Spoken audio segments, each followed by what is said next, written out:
राष्ट्रपति जेलेंस्की ने दावा किया है कि यूक्रेन ने रूसी शहर सुदजा पर कब्जा कर लिया है।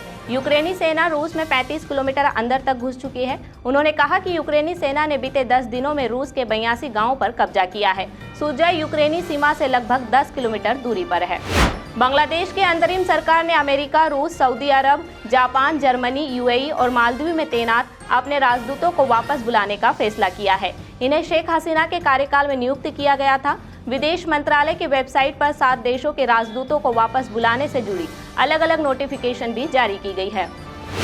विश्व स्वास्थ्य संगठन ने एमपॉक्स यानी मंकी पॉक्स को ग्लोबल पब्लिक हेल्थ इमरजेंसी घोषित किया है। यह 2 साल में दूसरी बार है जब इस बीमारी को हेल्थ इमरजेंसी बताया गया है। कांगो में इस बीमारी का प्रकोप फैला हुआ है, जिसकी चपेट में पड़ोसी देश भी आ गए हैं।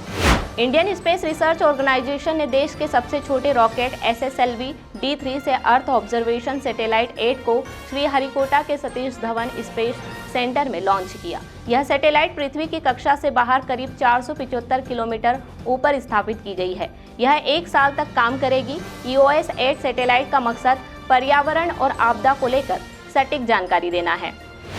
70वें नेशनल फिल्म अवार्ड्स का अनाउंसमेंट किया गया। इसमें मनोज बाजपेयी और शर्मिला टैगोर की फिल्म गुलमोहर को बेस्ट हिंदी फिल्म चुना गया है। कांतारा ने बेस्ट एक्टर और बेस्ट फिल्म के अवार्ड्स अपने नाम किए। फिल्म के लिए ऋषभ शेट्टी बेस्ट एक्टर चुने गए हैं। फिल्म तिरुचित्राम्बलम के लिए नित्या मेनन और कच्छ एक्सप्रेस के लिए मानसी पारेख को बेस्ट एक्ट्रेस का अवार्ड मिला है। चुनाव आयोग ने जम्मू कश्मीर और हरियाणा की विधानसभा चुनाव का ऐलान कर दिया है। जम्मू कश्मीर में 3 फेज 18 सितंबर, 25 सितंबर और 1 अक्टूबर को वोट डाले जाएंगे। हरियाणा में 1 फेज 1 अक्टूबर को मतदान होगा। दोनों राज्यों में नतीजे 4 अक्टूबर को आएंगे। कोलकाता के आरजी-कर अस्पताल में 14 अगस्त को हुई हिंसा को लेकर कलकत्ता हाईकोर्ट में सुनवाई हुई। चीफ जस्टिस TS शिवगणनम राज्य सरकार और पुलिस को फटकार लगाते हुए कहा, अस्पताल में तोड़फोड़ के लिए 7,000 की भीड़ आई थी। पुलिस क्या कर रही थी? इस पर पश्चिम बंगाल की सरकार की तरफ से पेश हुए वकील ने कहा, हिंसा को काबू करने के लिए आंसू गैस के गोले दागे गए। देश भर में चल रही डॉक्टरों के हड़ताल के बीच केंद्रीय स्वास्थ्य मंत्रालय ने नया आदेश जारी किया है। मंत्रालय ने कहा कि मेडिकल संस्थानों को हेल्थ केयर वर्कर पर हमले के 6 घंटे के अंदर ही FIR दर्ज करानी होगी। महिला हेल्थ वर्कर्स की सुरक्षा की मांग कर रहे देश भर के रेजिडेंट डॉक्टर्स के हड़ताल के चलते दिल्ली एम्स और भोपाल एम्स सहित देश भर के कई अस्पतालों में OPD सेवाएं ठप रही। कोलकाता के रेप मर्डर केस के बाद तमिलनाडु के एक मेडिकल कॉलेज में ट्रेनी डॉक्टर से छेड़छाड़ की कोशिश का मामला सामने आया है।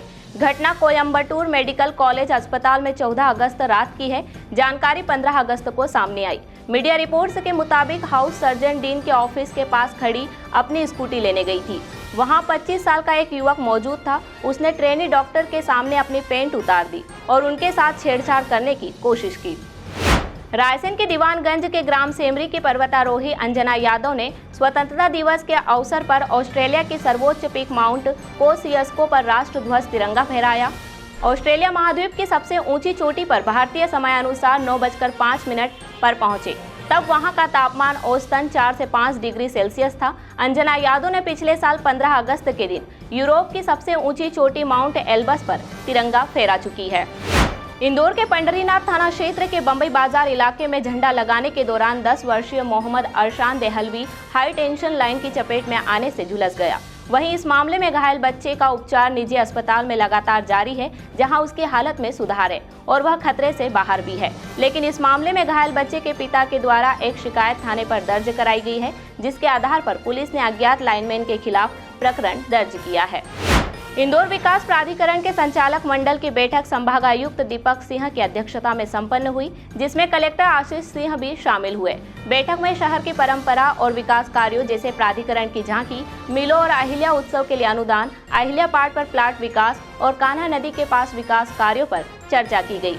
नेनोद और अन्य क्षेत्रों में बनने वाले लॉजिस्टिक हब पर भी चर्चा हुई। कई प्रस्ताव सर्वसम्मति से स्वीकृत किए गए।